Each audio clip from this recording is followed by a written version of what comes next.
All right, good. So you found some time. Well done. Well done. Not easy. I hope that wasn't too difficult. And you've got your pen and paper, your pencil and paper, and your notebook and your plant. So the first thing I'd like to do is ask you just to look at the plant as you normally would. Just notice your subjective view, your what should we say, your habitual subjectivity. Just notice that. Notice how you normally look at the plant for a moment.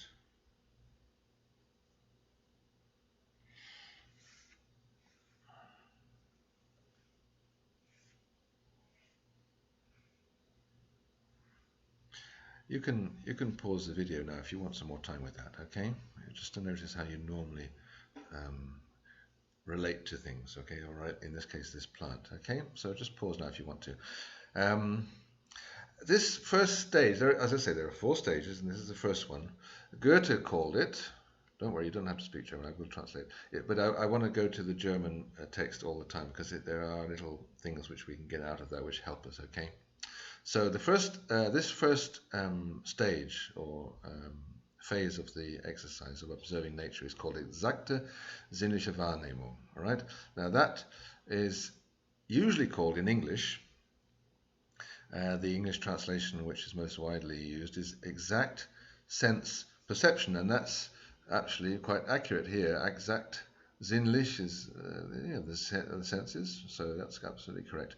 But this is not so perfect perception, and I'll tell you why I don't like it. Well, I don't mind it, but I just wanted to go through what Wahrnehmung means, okay? Because it's rather neat, it's rather good. Wahr this is one of these compound words that you get in German a lot. So wahr means true. Wahrheit is the truth, okay? And Nehmung is from the verb nehmen, which is to take, okay? So in fact, the translation, we could use a translation of it being exact, very precise, sense, truth-taking, all right? And I like that more than perception, although it's not a word, truth-taking. But I like, because I can just sit and be very passive and perceive things. I can just idly perceive things.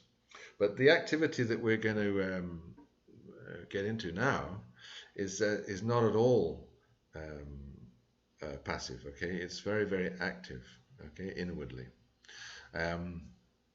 So what you're going to do, we're going to do this exact sense truth-taking with your plant, and it involves finding, there's your plant, okay? This involves finding an activity which has 2 things simultaneously, okay? The first one is you focus your full attention, or you turn your full attention, you devote your full attention to the detailed observation with all your senses, okay? Using all your senses, you focus and observe very, very openly the plant. Okay, that's the first thing. The second thing, which is simultaneous, is you suspend all personal judgment, all classification or feelings about the plant, whether you like it or don't like that sort of plant or whatever, systems and everything which is judgmental or which has anything to do with your own personal knowledge or taste or feelings, etc. Okay, so what you're doing is actually you're trying to go beyond all that to seeing this, in this case, an Easter lily, as a phenomenon, the phenomenon as it is, as simply as it is, okay? So I'm going beyond knowing that it's an Easter lily. I'm just seeing it as it for what it is, okay? So those are the things. You've got to focus your full attention, and at the same time, you're switching off, or you're inhibiting, we would say in the Alexander technique, you're stopping your judgment and classification, feelings, and so forth. So where you get to there is the phenomenon as it is. That's what you're observing. Okay, so you take your time with that. That'll take a while. Okay, and even in this plant, which is not very big, if it was this one you were using, you've got quite a lot to do. That'll take you, a good while. All right, and you just take your time. First of all, to find the activity. It will kick in eventually. At some point, you'll say, "Oh, this is it. I've just found it. I'm not judging anymore. I'm not classifying. I'm just with the plant, the phenomenon as it is, okay? So once you've done that for quite a while, I would say probably 10, 15, even 20 minutes, you'll work on that, I would expect, depending on the complexity of your plant and how open you are and how rich that is. It might even go longer because once you get into it, you find there's a lot going on. What you're going to do is you're going to make a drawing, start to draw it, okay? That's why you need your paper and your pencil, okay? And then now I can hear you, everyone, half the class is going, but I can't draw. That doesn't matter, okay? It doesn't matter. You don't have to. It doesn't have to be a good drawing. I didn't say that. Just draw it. But go and draw. Try and capture in drawing the little bit.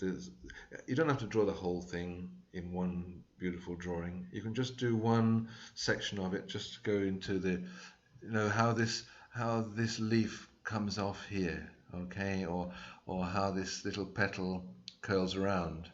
You can just do a bit at a time, but select many different sections and then just try and capture it in drawing, okay? And if you want to, you can destroy the drawing the minute you finished it. It doesn't have to be a nice drawing, okay? You're not producing a work of art now. It's just a way of really connecting to how it works, how this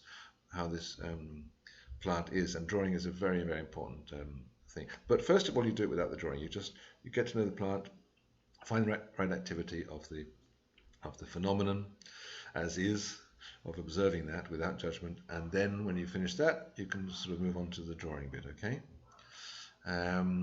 So in summary, you're ready to go, I think, really.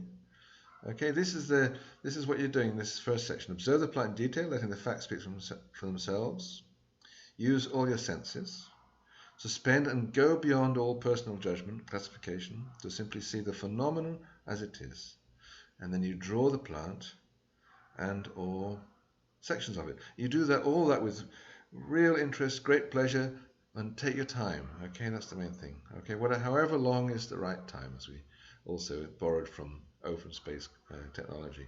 Okay, so what I'll do is I'll leave this slide up, and you can just pause the video whenever you're ready, and so that you might want to refer to that during the exercise. Okay, so once you've finished that exercise, we'll see you in video 2. Okay, enjoy yourselves. Okay, all right.